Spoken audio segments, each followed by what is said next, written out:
We'll continue today with the sorts of mathematics that we were doing on Thursday, all those days ago, talking about the tangent groupoid of Euclidean space, at least for a little bit.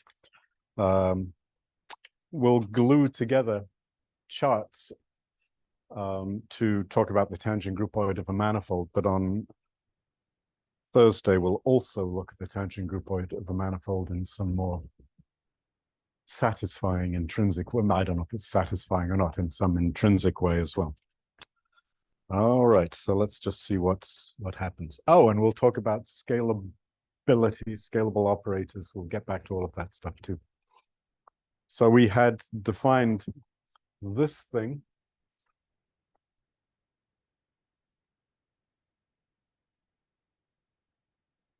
Not for all m so far, but for basically Rn, but the way we put it,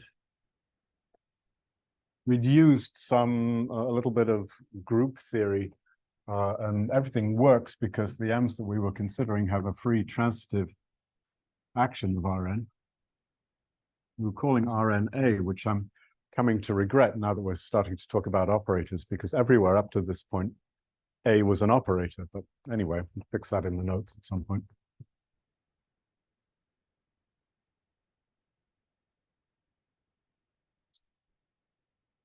So that's the state of play. And we built this thing as an example of what's called a transformation groupoid, except that we just very slightly changed the notation. Anyway, it's basically quadruples like this. So two m's from M and one A from A and a T. And the condition is that you can get to the second M from the first one by adding T times A, like that. Okay, and the T's come from the real line, and the M's come from N, and the A comes from A. If you have an open set inside of M, then we can slightly extend our definition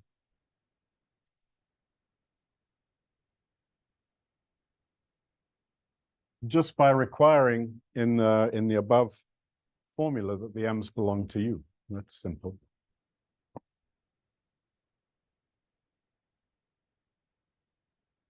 T.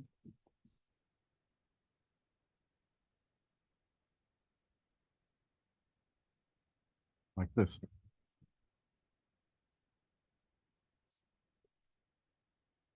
U.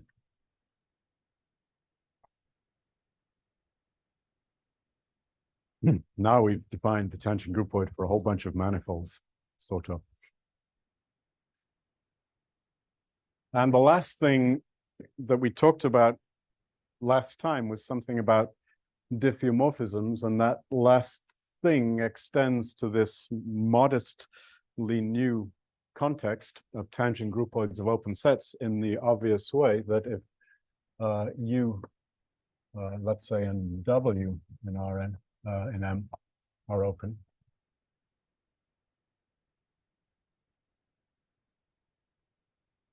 and if you can get from one to another by some change of coordinates, by some diffeomorphism,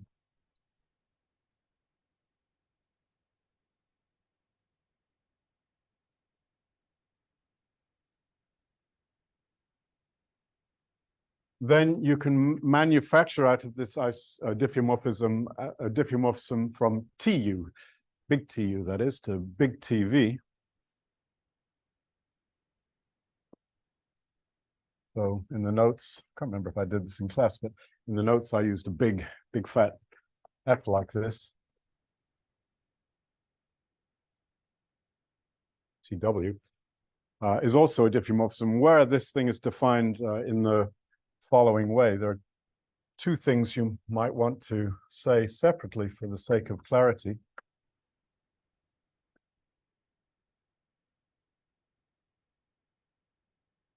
namely, you might want to say what happens when t is not 0 and what happens when t is 0. And if t is not 0, then you're supposed to do the following thing, which I don't quite have room for here. You see, if t is not 0, there's a formula for a in terms of the m's, which we can take advantage of. It's not really an independent thing. That is the formula for a if t is not 0. So this formula that I'm writing down would make sense when t is not 0. So you just apply f's everywhere. There's an m2. Let's apply f to it. There's another m2 and an m1. Let's apply f to them.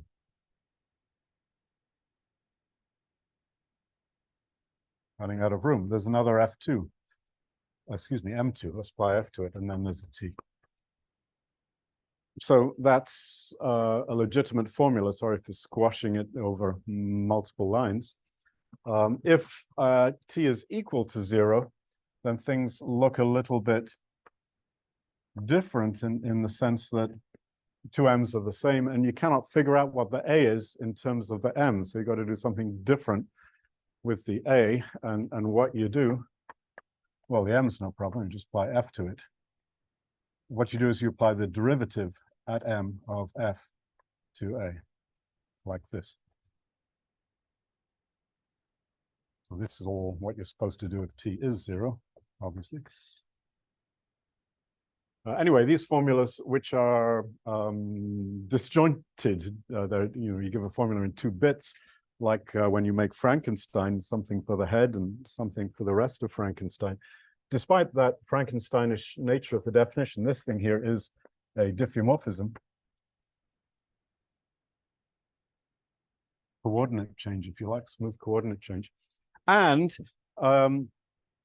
it's compatible, despite a little venture into the world of calculus here with derivatives and so on, it's compatible with this underlying category theory structure, with this underlying idea of composition that we talked about last time. So this is not just a diffeomorphism and an isomorphism, isomorphic functor, diffeomorphic, well, functor. The fact that it's a diffeomorphism means in particular that it's an equivalence. Indeed, an isomorphism categories. So all of the algebraic structure that the tangent groupoid has, which you might think depended on addition and scalar multiplication, all of the things we used to build the tangent groupoid, all of that algebraic structure is preserved by an arbitrary diffeomorphism. So this is what we said last time when u is equal to w was equal to all of Rn, and nothing that we said last time when u was equal to w, which was equal to Rn. Nothing really depended on u and w being all of Rn. Exactly the same formulas work, same appeal to Taylor's theorem works, boom, you're in business. So no difference to the proof to prove this very slightly more elaborate statement than we had last time. But now you're in business, if you want.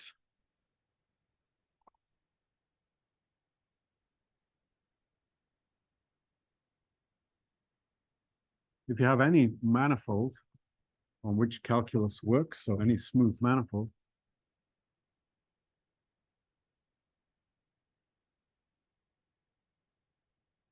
I mean, you could do this whatever your personal opinion of a manifold, I mean, however you personally define manifolds, but we're imagining here that these manifolds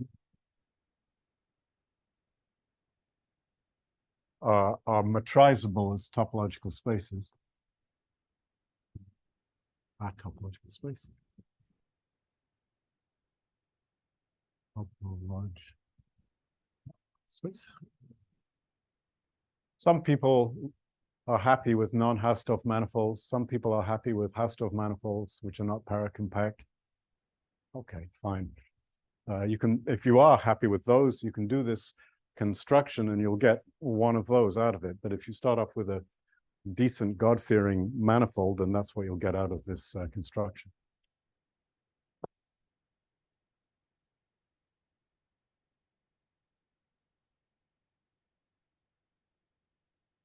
So we're just going to use, local coordinates to figure out how to make T of M into a manifold. First of all, we have to decide on what T of M is as a set, and for that we'll take inspiration from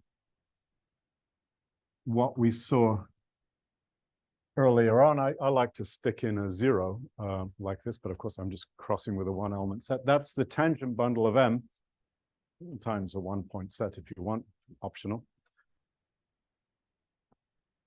And we just take a disjoint union inspired by what we did of this space, M times the non-zero real numbers, which you're supposed to think of itself as a disjoint union of copies of M times M, parameterized by the non-zero T's. So we'll just define this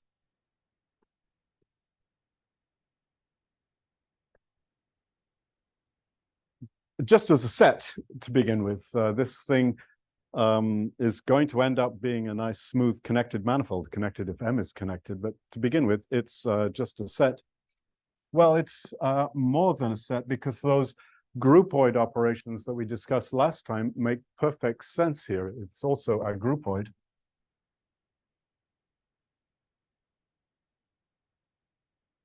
So in order to define a groupoid, you need to have these maps called source and range.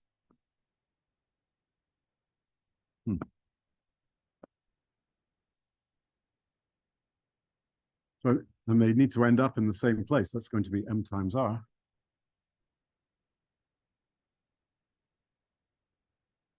And what these maps do is what they did before, but now we're in this slightly more general situation. So there are two possibilities. Maybe you have an element of T of M, which is just a tangent vector, comma 0 in my notation here. So we'll just send that to M comma 0. Or maybe you have a point in the groupoid which is one of these triples. We're in this situation here. We'll just send that, which are we doing here, source to M1, comma T. And the same basic thing for the range map. Well, no difference here. And down here, we'll just pick out M2 instead of M1.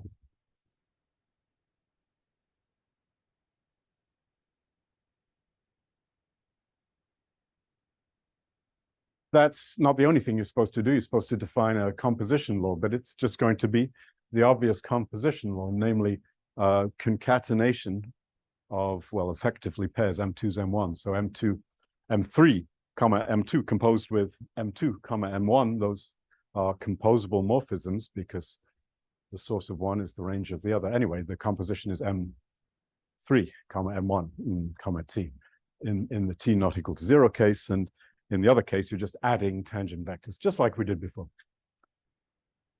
Okay, and the only thing that remains is to make this thing into a to catch up, so to speak, so that we know just the same for manifolds that we knew for Rn. The only thing that remains is to make this into an honest, smooth manifold, instead of some weird disjoint union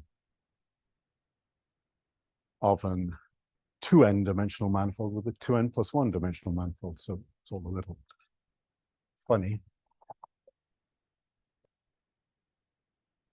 And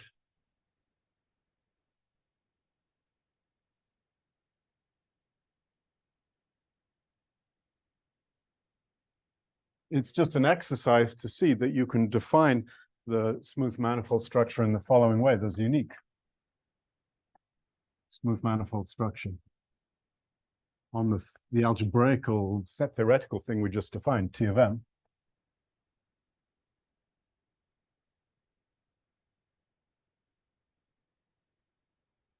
And we could just nail down what it is in some pedestrian way. First of all, maybe the easiest thing to say is that this fellow here, this part of the tangent groupoid is an open set.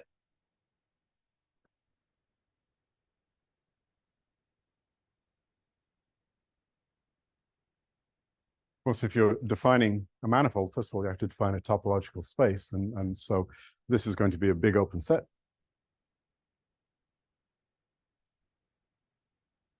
It's an open set according to the assertion of the theorem in a manifold. So it's a manifold in its own right. And what this is as a manifold is just the product of m times r. In other words, it's just the U. It has its standard structure with the standard product manifold structure.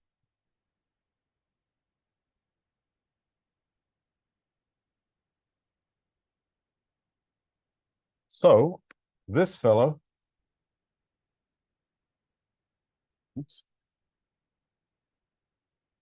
of course, has to be a closed set. That's the law. And it's also a submanifold. It's part of the theorem.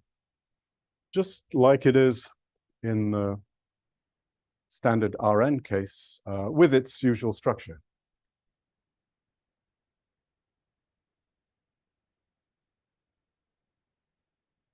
As a manifold.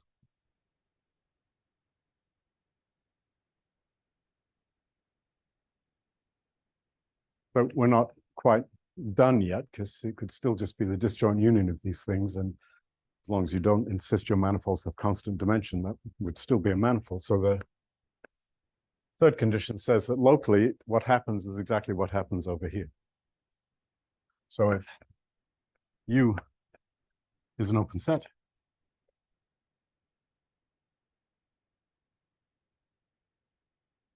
if F mapping U to W is a diffeomorphism,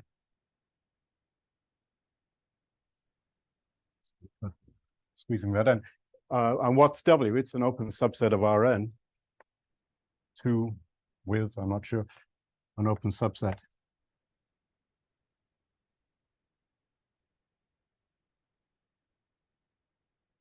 Then the thing that we've just defined is going to be a diffeomorphism. That's part of the theorem. Yes.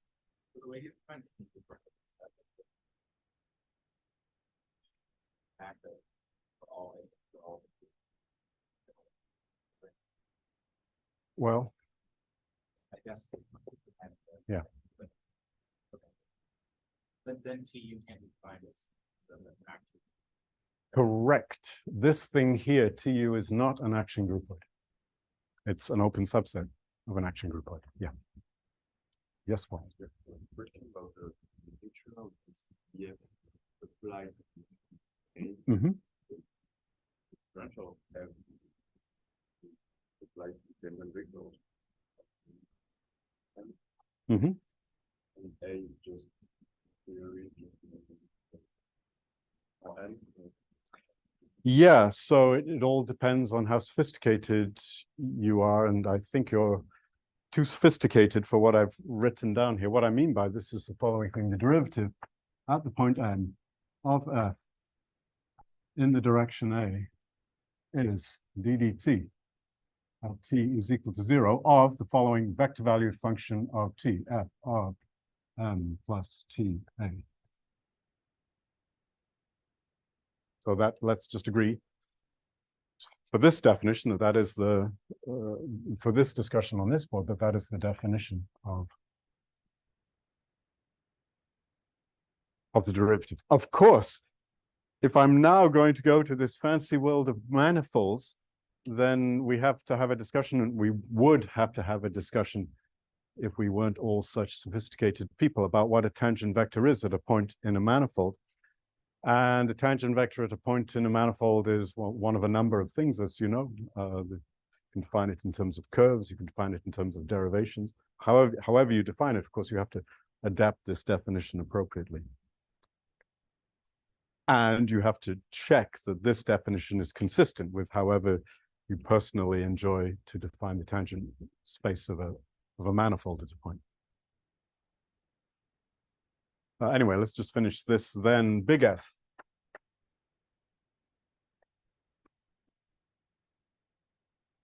Fine from TU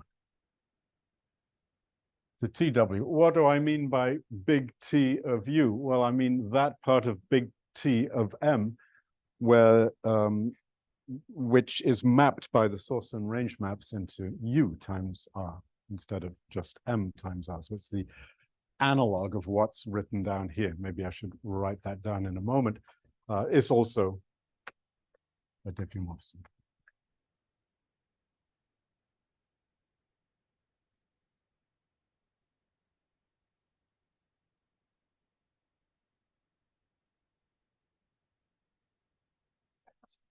Oh, maybe I should say add one thing here, just to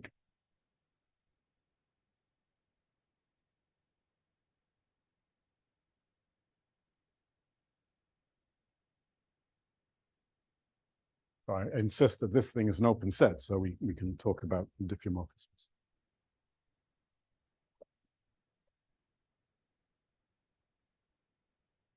And just a little bit of discussion. Yeah, so as I said, TU is going to be the union of tangent bundle of U cross 0 with U times U times R cross, like that. And that is exactly the same thing as all of those points. Maybe we'll now call them gamma in TM. So gamma means either, where is it? Up here. Either a tangent vector, comma 0, or a triple M1, M2, M1, T. Whatever it is, you can apply the source to it, or you can apply the range to it. And the requirement here is you end up in U times M. Like that.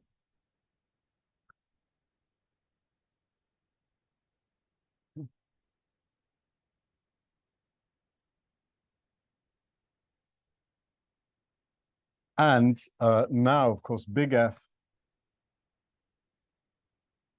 applied to a tangent vector at some point M, maybe I'll call it U, comma 0, is supposed to be the derivative at the point U of F evaluated on X U, comma 0. And so indeed, on the one side, because we're talking about abstract manifolds, we have to think about the derivative du of F abstractly, not concretely like I did here.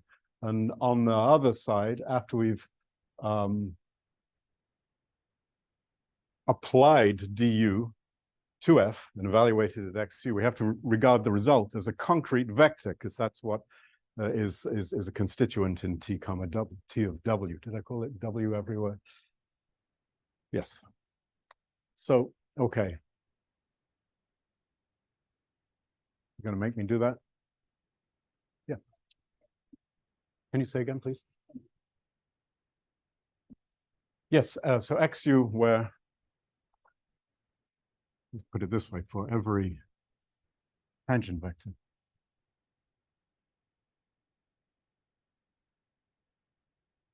in the tangent space at U of the manifold M or the manifold U. Okay, so this is supposed to be some function or linear functional which sends functions on M or near on U, defined near M to the real numbers. And it satisfies Leibniz's rule like this.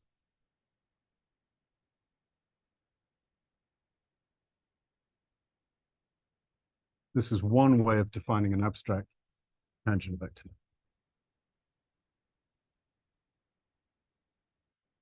Which is, if you're seeing this for the very first time, not especially helpful.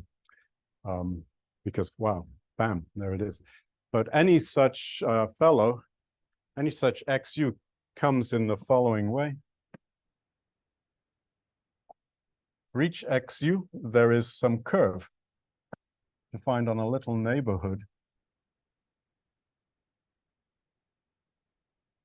around the diagonal, which is maybe given XU, there is a curve such that the formula for XU is XU of F is D, dt. Now it looks a bit like what we had before. F of C of T. It's not like that.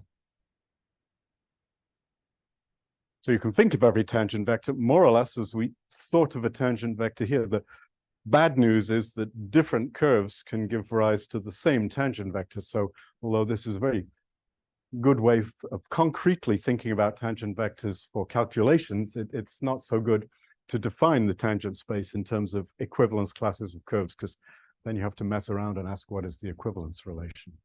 Okay, but that's what we're talking about here. Maybe I'll just add somewhere up the top here, because I didn't put it in.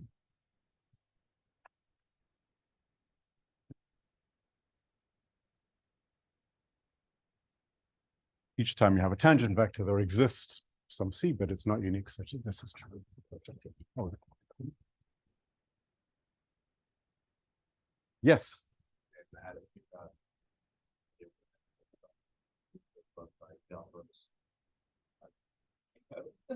Oh, So it's a good input. great.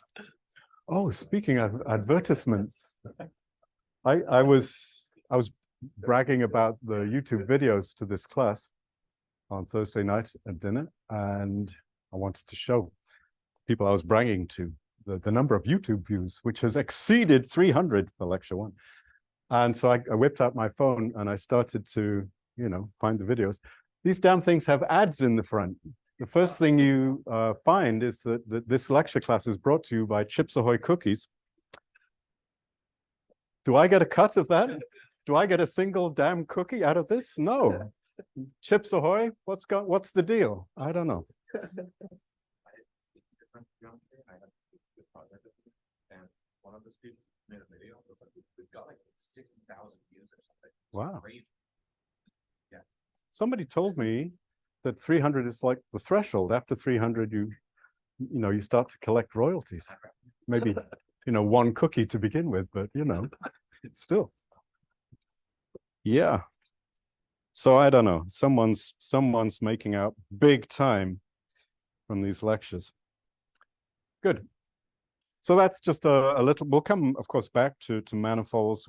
I have some ambitions. Maybe we'll wander off in the direction of the Atiyah-Singer index theorem a little bit. For example, we'll do some actual topology, but that's not the immediate task at hand. So this is just to look ahead, and it's just to set the tangent groupoid into its final resting context. There will be a tangent groupoid for every smooth manifold.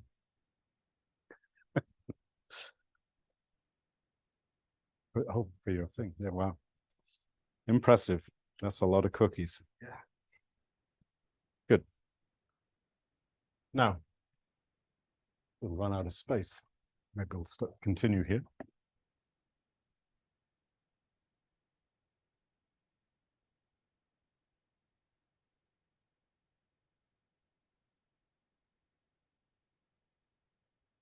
Let's go back to operators. We did a little calculation last time which put differential operators into contact with the tangent groupoid.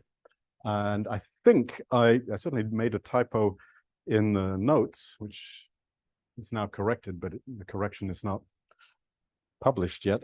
But I may also have made a misstatement in the lectures, just deliberately to drive up views and get more ad revenue. So let's just deal with that and take it, learn from my mistake. So here's what we did. We looked at a differential operator like this, maybe of order R, on a Rn, some manifold of the type we've discussing over there in the left, which is basically just Rn. What we did is we managed to define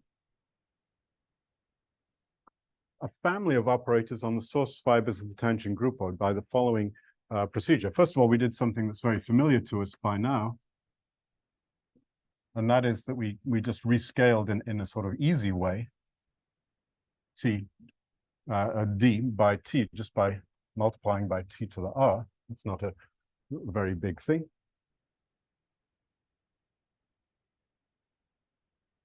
And then we built a whole bunch of operators called DMT, one for almost every source fiber. Maybe I'll do the whole formula for all source fibers by the following thing. So here is the smooth functions on a source fiber on which our operator DMT is supposed to act.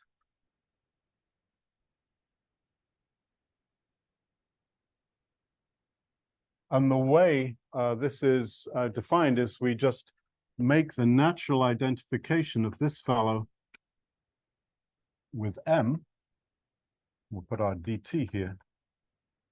And then define dmt to be what it takes to make this diagram commute. And what are these natural identifications? Well, if you take a triple, so first of all, there are two different prescriptions. So let's consider, first of all, the case where t is not 0. If you take a triple, quadruple, where t is not 0, m2, a, m1, t, and t is not 0, like we said over here, the a is actually determined by m2 and m1, so you can forget about it. And what the natural identification of mt with m is, you just project onto m2. That's the natural identification. We call that thing phi mt. And phi mt star is the map of composition with phi mt. This doesn't work when t is equal to 0 because the map phi mt is not a diffeomorphism anymore. It's just a constant map. So you have to do something else, which is also what we also discussed. So if you happen to be at t equals 0, as we are now, then the right thing to identify, or more or less the right thing to identify with, is just a, like this. Instead of projecting onto the m2 factor, we project onto the a factor, and that projection we called psi m0. And this is the composition with psi m0. This is what you do when t is equal to 0. And so up here, we're defining the operator d0t, like that. And what do I put down here? What I put is our friend that you get by dropping lower order terms in your differential operator and evaluating the coefficients at m. So this is a constant coefficient differential operator.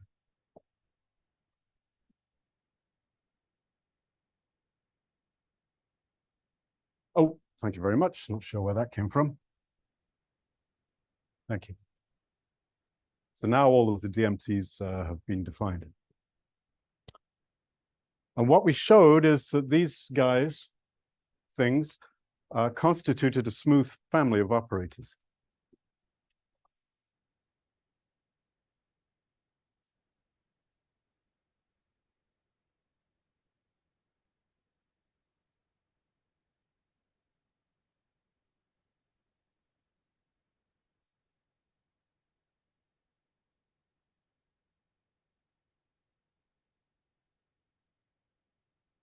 So all of these fellows all together act on all of the source fibers that there are, which is this many.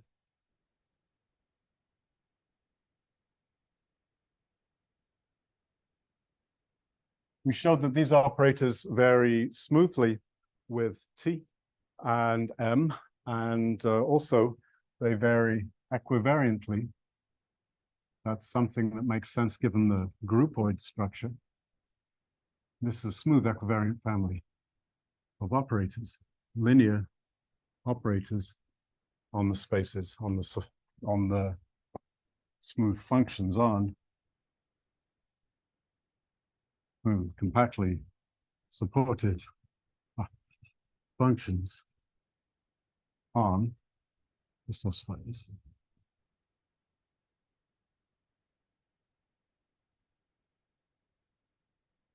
And the way we did it is we chose a systematic and uniform way of looking at all of the source fibers at once, not this Frankenstein way, where some source fibers are identified with A and some source fibers are identified with M.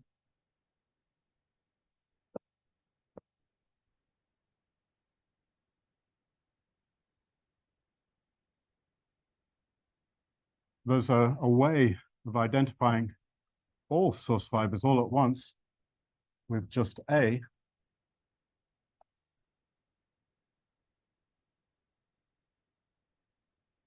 Just by projecting onto the A factor.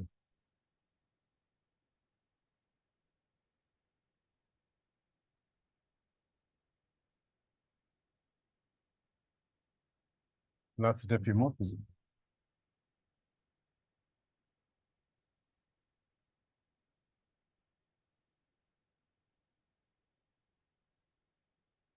And now you can calculate what happens to DMT. Of course, it's an operator up here, but in the same way that these pictures suggest, using thetas instead of phis, you can identify the DMTs with operators just on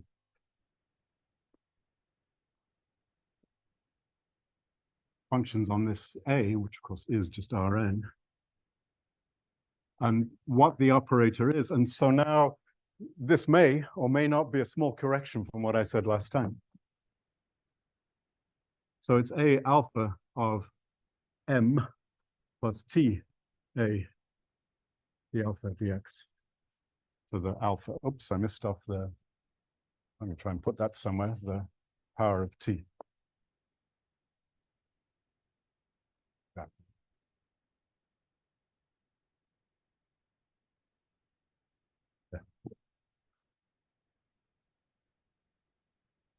Good. Yeah. So what I wrote last time, at least in the notes and maybe on the board, is not quite this. Where you see A here, I wrote A minus M, possibly. And that's wrong. When you actually do the calculation, you get this fellow. Doesn't change the fact that this is a smooth equivariant family. It's just different formula. And yeah, that's what it is. But we could do something a little different.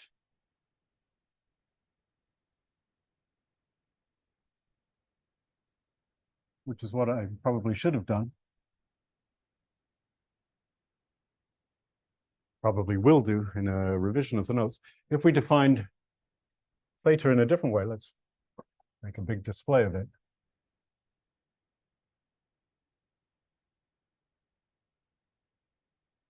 So I said that the standard projection formula where you project onto M2 is not a diffeomorphism when T is equal to 0, and that is absolutely true. Nonetheless, there is a way of identifying all of these source fibers with M just by doing what I'm about to write down. So here's an M2, A, M1, or M, I guess, T. Let's just pick off M plus A. So basically, it's it's exactly the identification we looked at above, except I've now translated by M.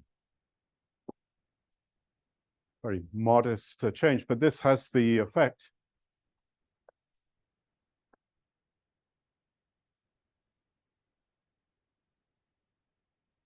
of slightly improving this formula. Well, not because you have M's instead of A's, but because you have the operators that we've become accustomed to thinking about, these ones.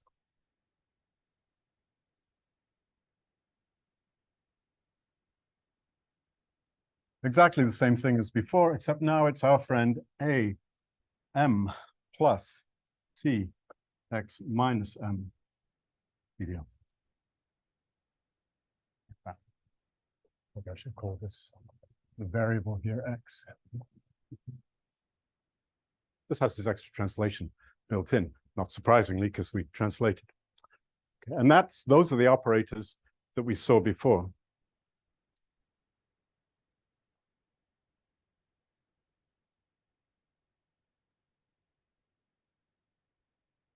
We previously had a collection of operators that we called DMT. And we got them through our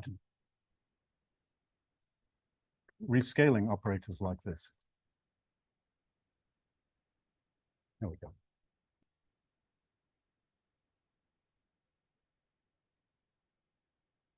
Its coordinate. X is the coordinate function, the n coordinate functions from Rn to A, from A to R, excuse me. I could have, maybe I should have called it A. I guess because there were X's here, I felt there should be an X here as well. Okay, so this is a minor adjustment, which doesn't alter the, except for the fact that I made a typo last time, the verity of anything I said before. But it's better because it directly links with the actual operators that we were talking about last time. Not last time, but forever.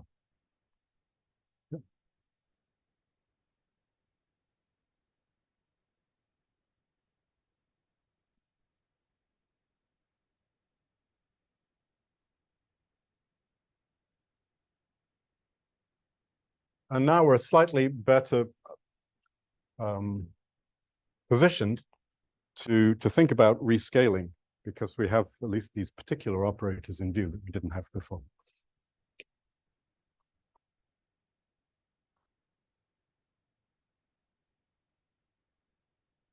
So we could build some rescaling operators. We could call them RM lambda, if you like.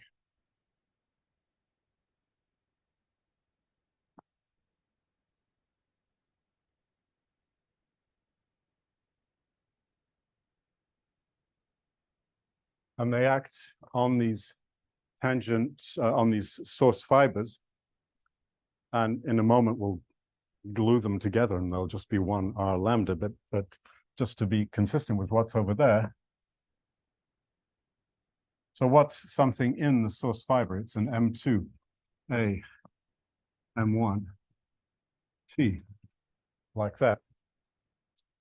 And what do I want to put on the other side of the equals? Well, I want to put something on the other side of the equals, which sort of corresponds to our traditional MTs. And a good thing to put is the following.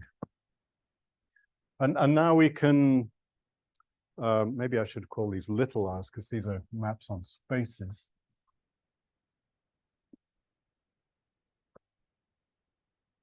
Rather than maps on functions for the moment. Well, I have to write down something which is in the tangent groupoid, and I want to do some rescaling, so I'll stick in a lambda there. But if I put a lambda here, the condition for the eventual quadruple to be in the tangent groupoid forces me to put lambda inverse t over here. So really where we're ending up is lambda inverse t here.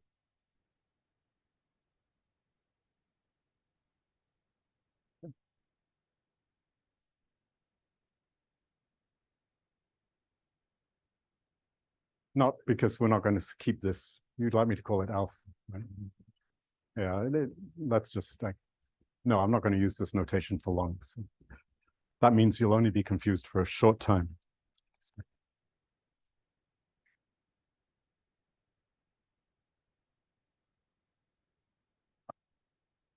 Of course, these are just part of one map, which is defined on all of T of M all at once by the same formula, which could be defined by the same formula.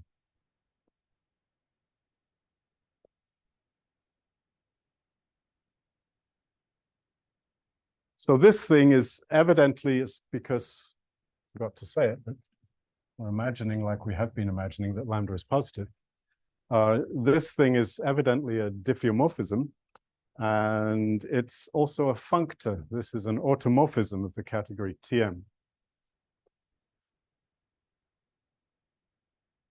So it pays attention to the smooth structure,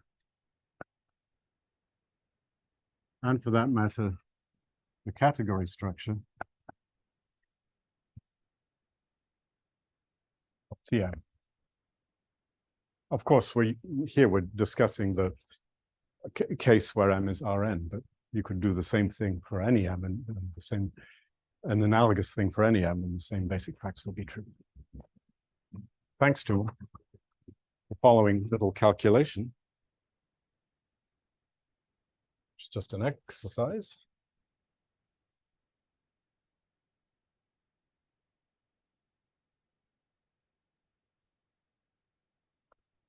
This thing doesn't monkey around with M1 and M2. So not only does it map T of M into T of M, it also maps T of U into T of U. And so you can ask the following question: how is this compatible with diffeomorphisms? And the answer is perfectly.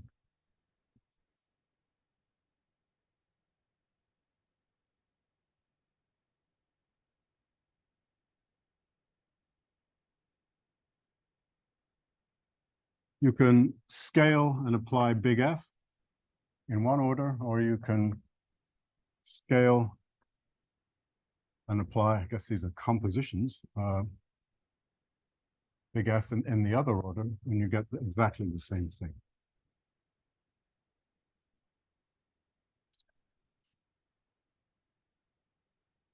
So if we wanted to, we could go back to that theorem where we glued together all of the T of U's to get a T of a manifold, and that would give us a perfectly respectable rescaling functor and diffeomorphism R lambda on any T of M. If you're itching for something more intrinsic, not built out of coordinate patches and so on, then just patience, we'll do that on Thursday. But for now, we're just mucking around with coordinate patches. All right, good.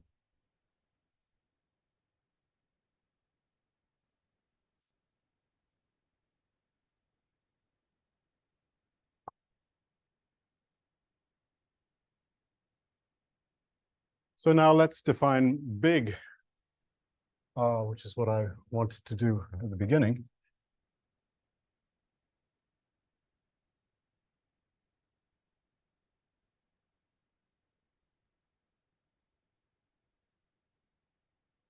Big rescaling operators, linear operators on functions, just by composition.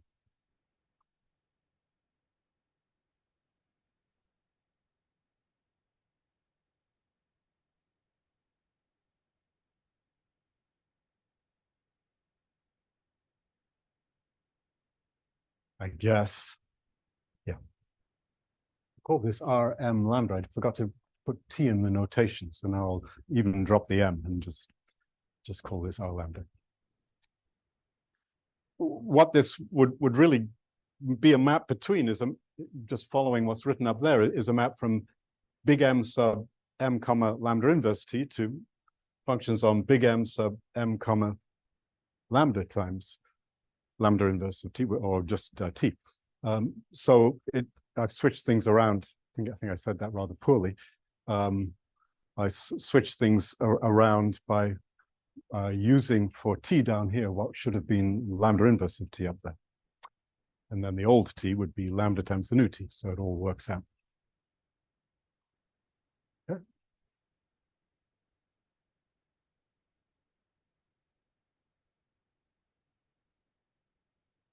So these are our rescaling operators.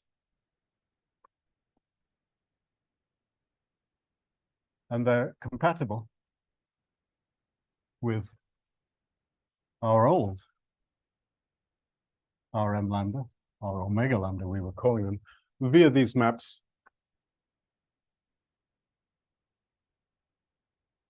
theta.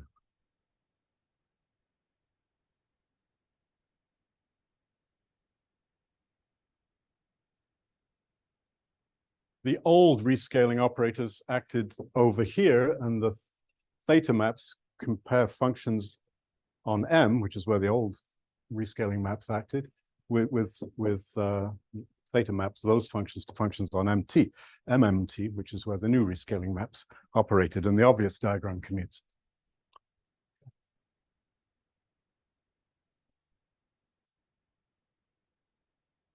All right.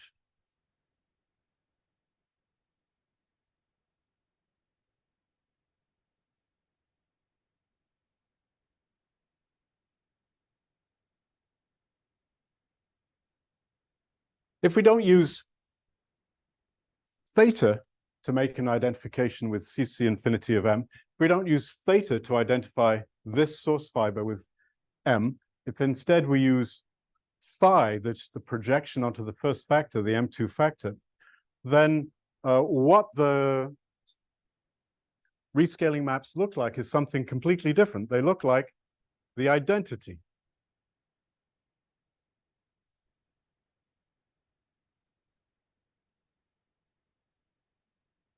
So now I'm just trying to, well, let's just let, for the moment, T be non-zero.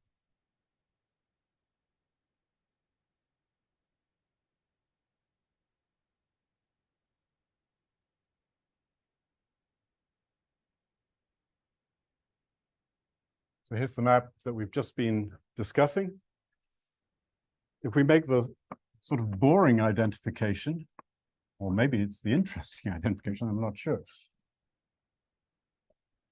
using projection, that was just M, onto the first factor in the definition of the tangent groupoid, so just projection onto little m2. We were calling that thing phi, in this situation, phi m lambda t star.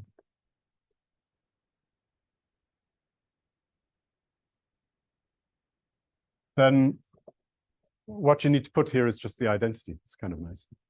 So from a certain point of view, the rescaling operators don't do anything violent at all. Okay.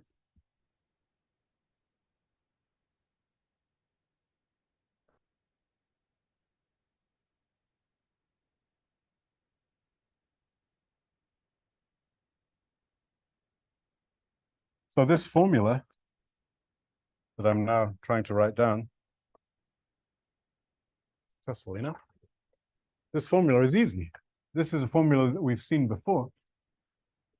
And of course, it's easy because what dt looks like downstairs, just as an operator on m, is it's just you multiply t to the minus r, excuse me, t to the plus r times dt. And what the rescaling operator is well, nothing at all. And so the formula is sort of evident. I mean, the reason you have a lambda to the minus r here is that dt is not just d, dt is t to the r times d, but the dependence is all on t, is all in that initial factor. So this is a sort of trivial scaling relation from the point of view of this new gauge that we've created for ourselves.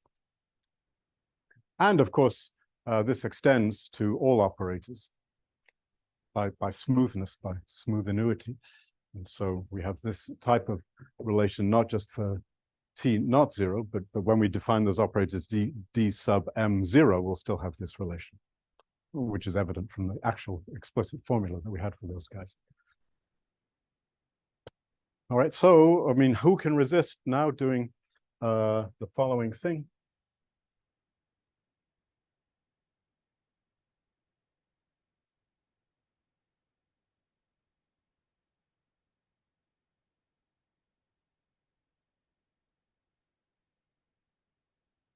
So from this fact here, we just did a little experiment with D's to inspire us, but from this fact here,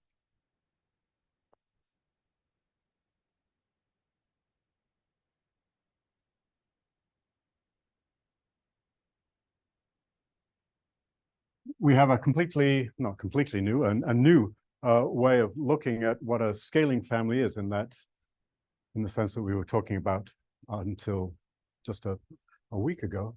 A scaling family of operators.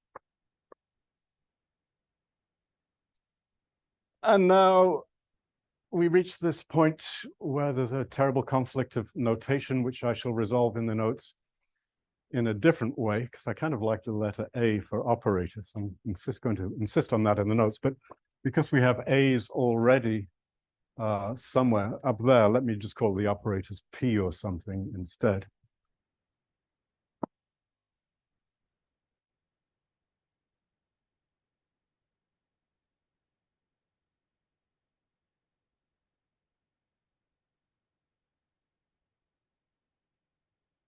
So what's written on this line, except for the fact that I've called it P instead of A, is something that we've been discussing about for weeks, namely scaling families of operators of some degree.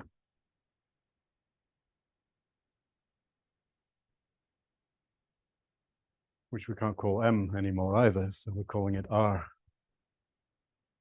Just need a bigger alphabet. I don't know why the French didn't, when the French got rid of the king, they also got rid of all of these crazy imperial units, but you kept the same alphabet with an awkward 26 letters. You should have expanded it to a more humane 100 letters at the same time, That, why not then?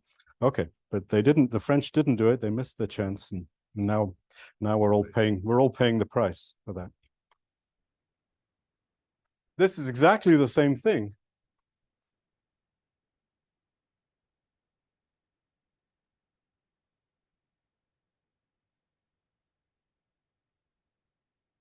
As a what? Well, these are supposed to be smooth families of operators built in to the definition of scalingness. The definition of what a scaling family is some kind of extendability. So rather than putting that in later, let's just do it all at once now. I'm going to talk about the extended family right now, because as soon as you have the PTs for T not zero, you have all of these operators PMT for T equal to zero. So why not just put them in to begin with? It's the same thing as a smooth equivariant in the sense we've been talking about, family of operators.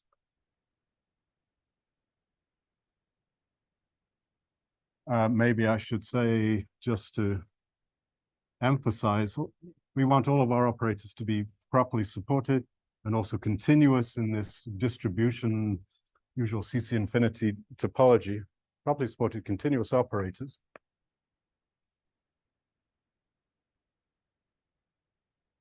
P. So it looks like I'm defining a whole bunch of operators now, P, M, T. Now this parameter P is in here right from the very beginning. But remember, equivariance means that as long as T is not zero, all of these PMTs for a given fixed T are the same. So there's really only one P for each non-zero T. And when you get to T is equal to zero, there's one P for each little m. And what equivariance means is that it's translation invariant. Anyway, you get a bunch of operators like this on the source fibers.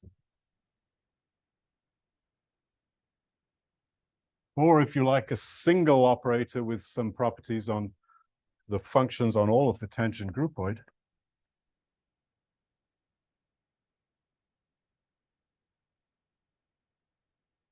And now I'm not distinguishing between T equals zero and T not zero. This is all possible T's and all possible M's and R's, such that, well, our lambda P MT R lambda inverse is equal to lambda to the minus R. So I had the degree here. Pm lambda T plus K M lambda T. And ran out of room. So here we're talking about a smooth family of smoothing operators, just like before.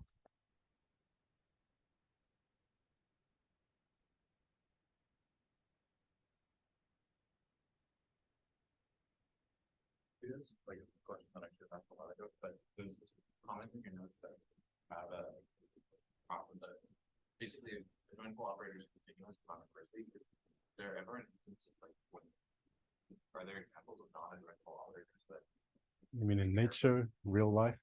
yeah. Like I'm just kind of curious that should one ask for it going forward?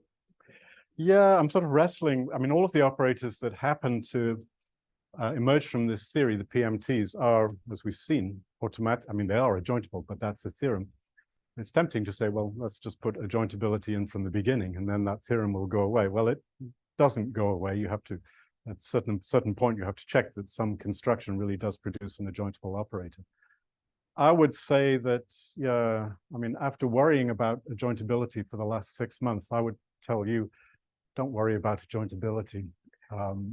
Yeah, no good thing will come of it. That's my experience. So I feel like I finally conquered adjointability with the argument I showed you a couple of times ago. But I don't.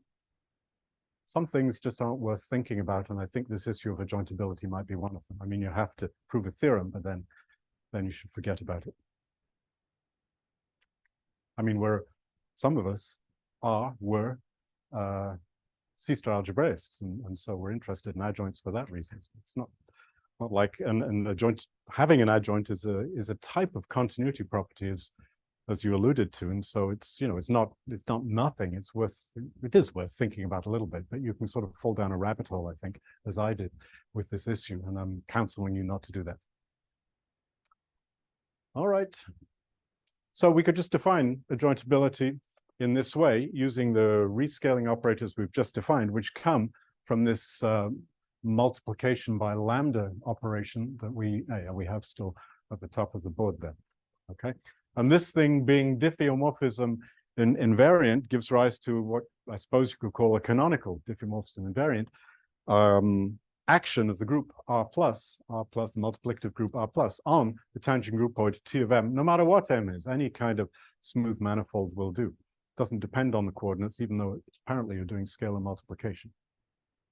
In some of these pictures, you're doing scalar multiplication. And so we have a notion of smoothing, scalable operator, therefore scaling family. Therefore, we have a notion of scalable operator. And all of the theorems we've proved up to this point now work on any manifold. One or 2 points, as we saw, it's convenient, or at least convenient, depending on which point you're talking about, and maybe essential to assume that the operators are compactly supported. But with that, all of the theorems carry through just exactly as before. Excuse me, I had a question. Yeah. So when we're defining a manifold, there will be open sets and other stuff. So about the operators that we have defined, I mean, like we can have the sheaf of meromorphic functions. Do these operators also form a sheaf in any way, or something like that happens? So first of all, we're in the world of C infinity in this class, so sheaf of smooth functions. Do they form a sheaf? No, you can't restrict a pseudo-differentiable or a scalable operator to an open set. It will sort of spill out of that open set, but not by much. The simple answer to your question is no. They don't. Scalable operators don't form a sheaf, but they almost do, and the almostness is kind of important, right? If you have, for example, inside of scalable operators, there are smoothing operators. Smoothing operators on a manifold don't form a sheaf, or on Rn don't form a sheaf. You can't restrict a smoothing operator to an open subset, because when you apply the smoothing operator to a function in the open subset, of course, it could become something not supported in that open subset. Okay, right. Thank you. Okay. Good. Properly supported helps, but it doesn't quite. What it says is that each, if you have a certain set U, and you're looking at smooth compactly supported functions on U, and let's say U had a compact closure, then you can find another open set with compact closure V, such that A maps CC infinity of U into CC infinity of V. You can do that kind of thing. But U is not necessarily equal to V. And if you insist that U is V, then by a well-known theorem, in fact, you are talking about differential operators. So it's a bit of a puzzle here, but because it's only a little bit of a puzzle, it's still interesting to think about to what extent these really do form a sheaf. They form a sheaf modulo smoothing operators. The set of the algebra of pseudo-differential, as they say, complete symbols is a sheaf, can be made into a sheaf. Good. I'm sort of not sure where to go from here. Let me think about what I wanted to say. My notes today are extremely truncated thanks to Thanksgiving. And any further questions before we go on? So we did two things so far today. We talked about how to talk about the tangent groupoid of a manifold, And then we said basically back to Rn, and we looked again at operators on Rn, and we made a small correction to what was said on Thursday. And after having made that correction, we saw that this idea of scaling that appears up here is perfectly compatible with the old type of scaling. And so we can therefore transport our notion of scalable operators, scaling families and scalable operators right over. And so now, just in an instant, the whole theory extends in a coordinate-free way to manifolds. It's kind of nice, just like that. Okay, now let us go back to, let's go, having just said manifolds, let's dwell in manifolds for a little while.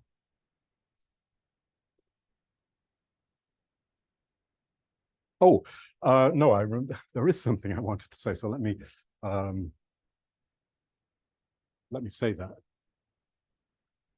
And something was nagging somewhere in the back of my mind, and it's come to the fore. So we defined at the beginning of this semester what is a scaling family of operators, and we just carried over that definition to the world of the tangent groupoid, where it's arguably a little tidier. There are no rescaling operators really anymore, except these rather trivial R of lambdas. And yeah, and then you have the whole theory on anything, any manifold, its diffeomorphism invariant, et cetera, but I want to slightly adjust this definition. Since we're making a new start and we're defining scalable operators again, let's do it right this time, rather than wrong as we did it before. I'm not saying we have to correct anything that we did before, but we should choose a different definition, which is just a little easier to work with.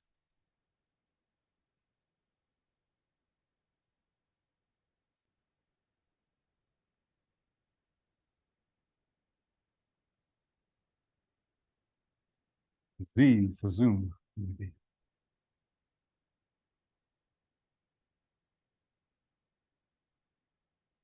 I'm defining now a vector field. All vector fields are given by differentiation. And this one is no different.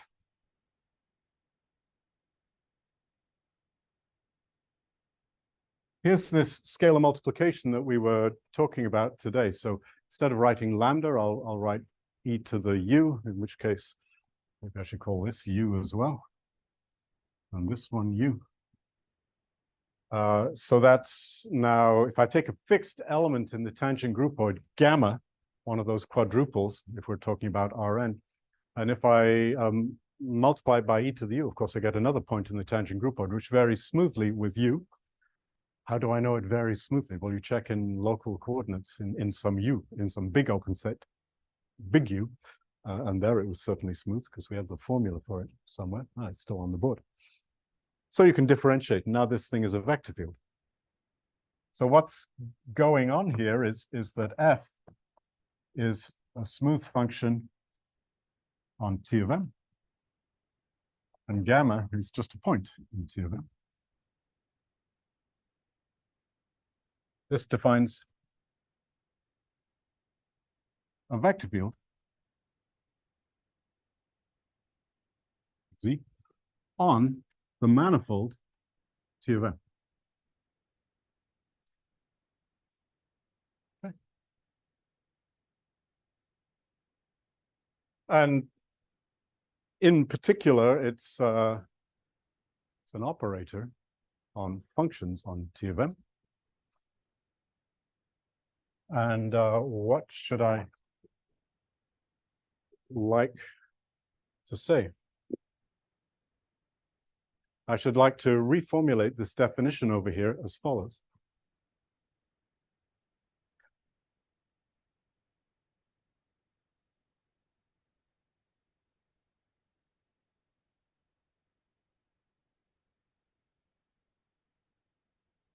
So this, obviously, from the definition, this is the vector field whose associated one parameter group of diffeomorphisms is multiplication by e to the u in the sense that we described.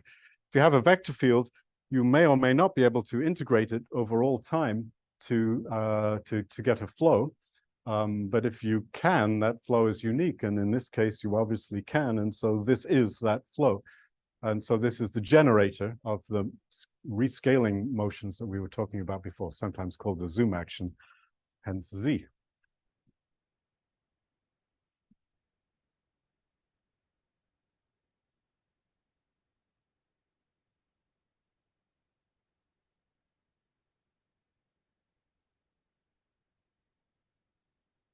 Now let's do the following thing, which we did a little bit, I think last time, but now let's be a bit more serious about it. Here's a family of operators, P sub T. Well, maybe I should be pointing at this line. Here's a family of operators on all of the source fibers of the tangent groupoid. M sub MT, P sub MT acts on the M comma teeth source fiber.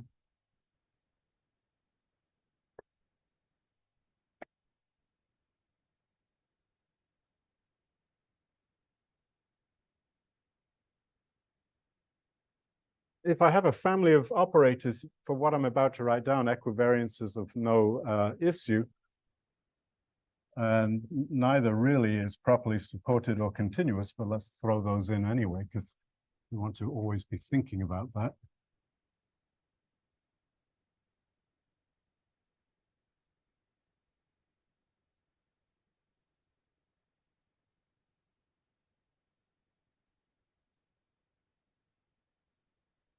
I have a collection of operators like this. So the M teeth operator acts on the source fiber associated to MT. Then rather than writing down all of these subscripts and keeping track of a whole family of operators like this all at once, let's just glue them together like we know we can. And make a single operator, big P. And the way big P works is like this. When you want to act on a function, you look at the point at which you want to evaluate the acted function, and you ask, what is the source of this point? And whatever the source is, there is a corresponding operator, because we have a whole bunch of operators there. So let's just take F and restrict it to the source fiber M sub MT. And now evaluate P sub S gamma on it like this, what should maybe be consistent with my notation. Like source gamma there. And after I've done that evaluation, of course, I'll get another function on the source fiber. And in that source fiber is gamma, because the source of gamma is S of gamma. So I can evaluate this thing on gamma like that.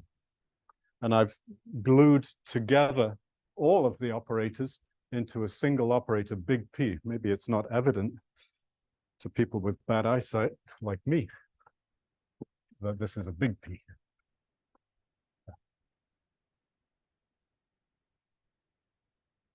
So this big P maps smooth, compact, supported, or just arbitrary smooth functions, whichever you like, on the tangent groupoid itself.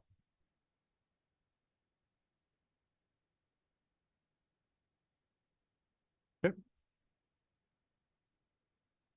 And now we can express, we can also go backwards. When does a big P come from a family of P sub MTs? Well, it has, depending on how many of these adjectives you put in, you have to worry about equivariance, what equivariance means. Let's not do that right now.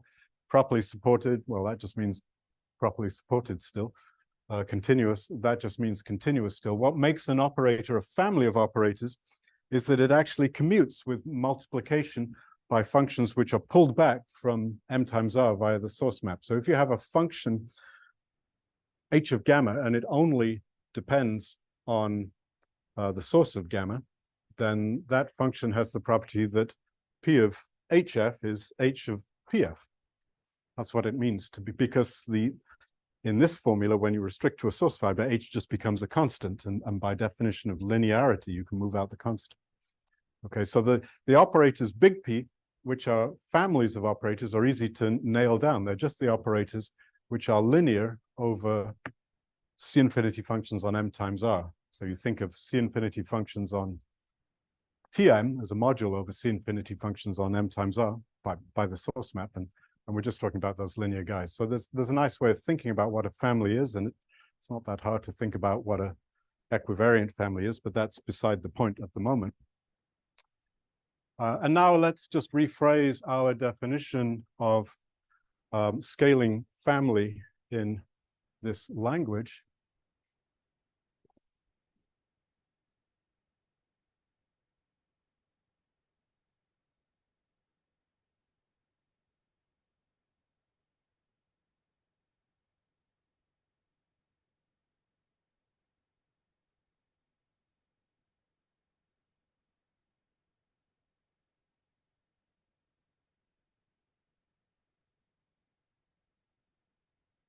So if I happen to have an operator on functions on the tangent groupoid, which is a family of operators, then I'll say it's a scaling family.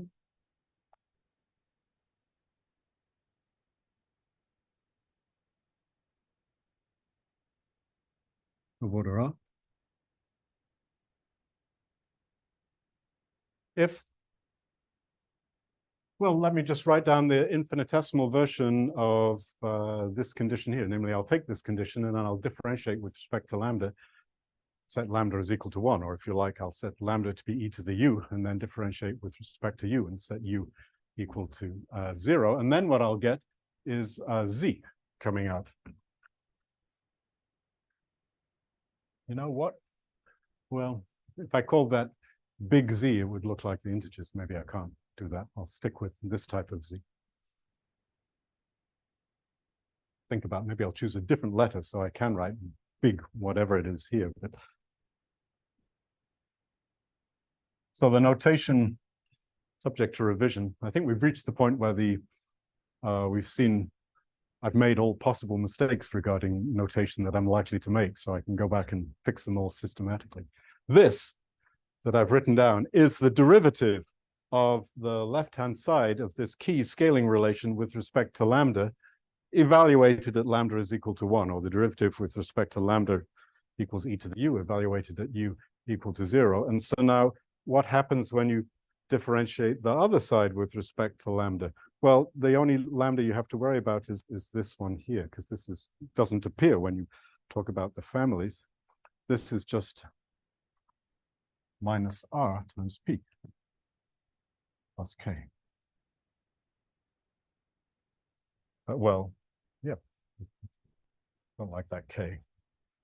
It's what it looks like. Something like that. As a good k.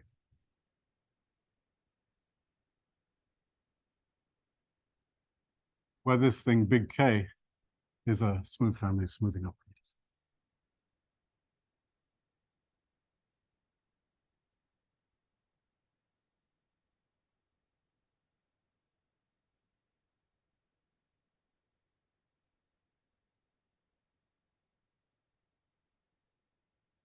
Kind of nice. It looks almost algebraic, you know.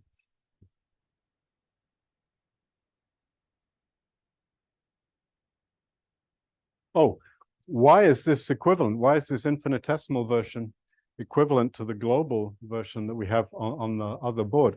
Well, going in one direction is not very difficult. If you want to integrate, that's not terribly difficult. If you have this condition, then you can easily obtain this condition by integration. Going the other way, differentiation. I mean, differentiation is supposed to be easier than integration. But the question arises, as we saw in this setup, whether indeed this smoothing family is differentiable with respect to lambda. So it is differentiable with respect to lambda. That's the theorem of Bob and Eric, but it's not obviously differentiable with respect to lambda. That's a slightly worrisome adventure into the land of the back category theorem, as we discussed. So let's obviate the need for back category by building differentiability into the definition, by talking not about this operator here as a function of lambda, but rather the derivative of this with respect to lambda. If you differentiate this with respect to lambda and then set lambda equal to 0, That's what that K is up there. So we're taking advantage here, or we're building into the definition, the one that's above my head, the fact that in the old definition, the big K, m comma lambda comma t, is actually differentiable with respect to lambda. That is to say, you have a smooth family of smoothing operators, not just as m and t vary, but also as lambda varies within the positive real numbers. When lambda goes to zero, that's, I mean, zero is not a positive real number. We're not saying there's any smoothness that lambda is equal to zero, but for lambda inside the set of positive lambdas, this should be a smooth function of lambda. It is a smooth function of lambda by Bob and Eric's theorem, and taking derivatives, we end up with this equivalent definition. And it looks, okay, looks kind of suggestive. It's suggestively simple. Great, that was the one extra thing I wanted to say. We have 10 more minutes, so let me just make a little start. It's a light lecture today, but let's take advantage of the rare opportunity to look ahead,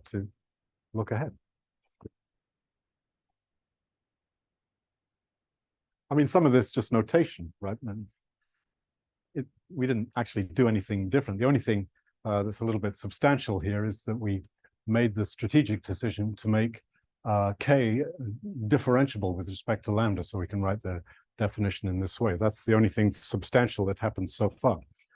But if you have a simple formula like this, sometimes it suggests things, and hopefully we'll come back to that. We'll take this suggestive formula, which is at the top, and make some use of its suggestiveness. That's a word. Okay.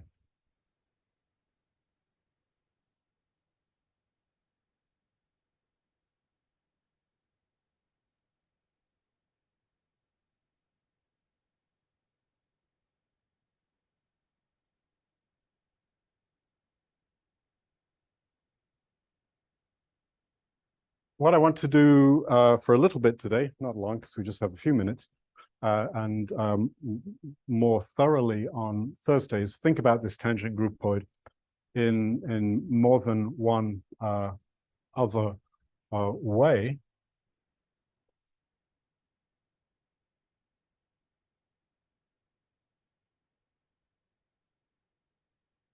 So we made the assertion,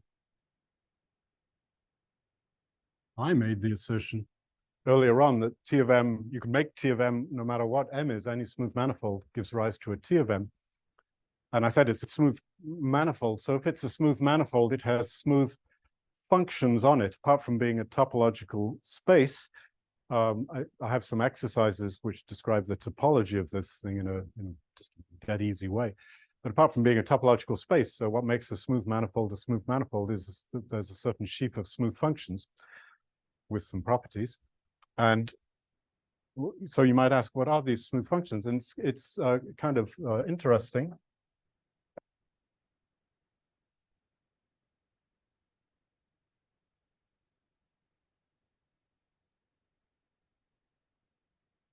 Well, maybe we can put it this way.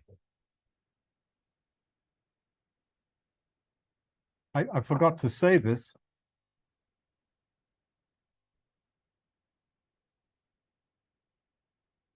But these maps, which are supposed to be of key importance, the source and the range maps, which map T of M to M times R, certainly in the case of Rn, and then by local coordinate calculations for any M and any R, these are smooth maps. In fact, they're submersive smooth maps. And so the law says that any composition like this has to be a smooth function. If you compose a smooth map with a smooth map, it's a smooth map. So these are among the smooth functions, okay? But they are not all of the smooth functions, because remember, when T is equal to 0, the source and range maps agree. If you have an element of the source fiber over T equals 0, its tangent vector is pointing up like this, and the source and the range maps both take that tangent vector down to its root, little m. And so all of these functions are constant on all of the tangent space fibers, the fibers at T is equal to 0, of the tangent groupoid. So we didn't build all of the fibers of the tangent. Excuse me, we didn't build all of the smooth functions on T of M yet. But there's a lovely construction which you can build that's worth thinking about.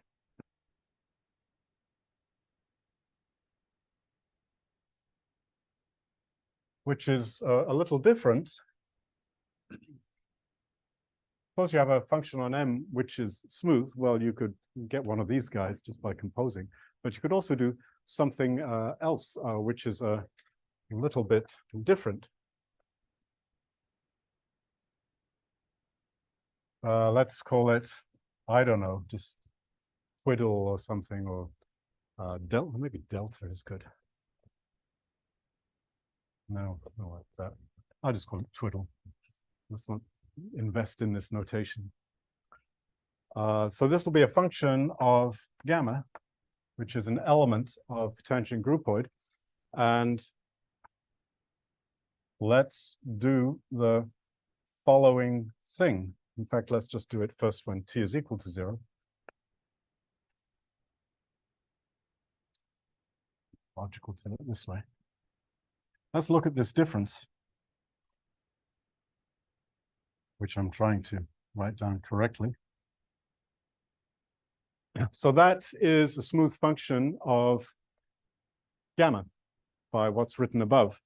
And it's not a terribly interesting smooth function of gamma yet, because when t is equal to 0, it doesn't do anything better than this guy here. When t is equal to 0, this function is identically 0. But since this function is identically 0 when t is equal to 0, you can divide it by t. If you have a smooth function on a manifold like this, which is equipped with a submotion to R, like this one is, and if this function vanishes identically when t is equal to 0, then by Taylor's theorem, it's t times some other smooth function. Another way of saying that is you can take that function and divide by t, and the result is still a smooth function everywhere, including where t is equal to 0. So let's call that the Taylor's extension. And by Taylor's theorem, this is smooth on T of M. And that's an interesting function. It's sort of strange. You take a function and you write down all of these sort of difference quotients attached to the function, and it becomes a smooth function on all of the manifold. Let's just maybe remember, just do a little scratch, one little scratch calculation, and then we'll stop.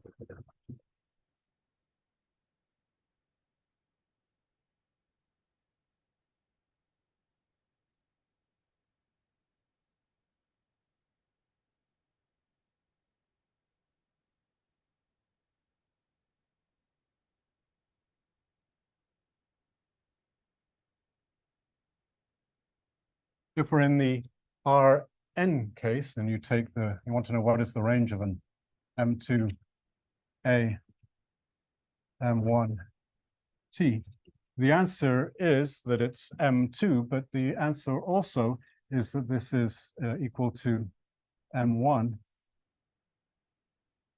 plus S T times A.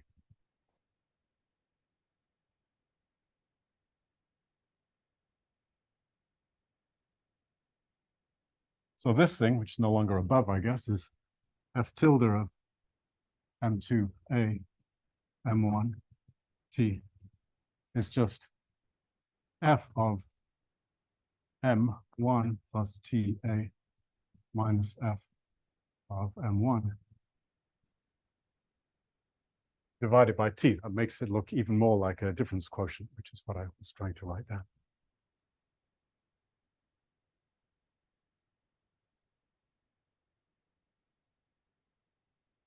And the fact that we'll dwell a little bit more on next time is that these fellows, the ones you define this way and the ones you define this way, that's it, pretty much. These are essentially, that is just, yeah. Maybe I'll put it this way, they generate the smooth functions.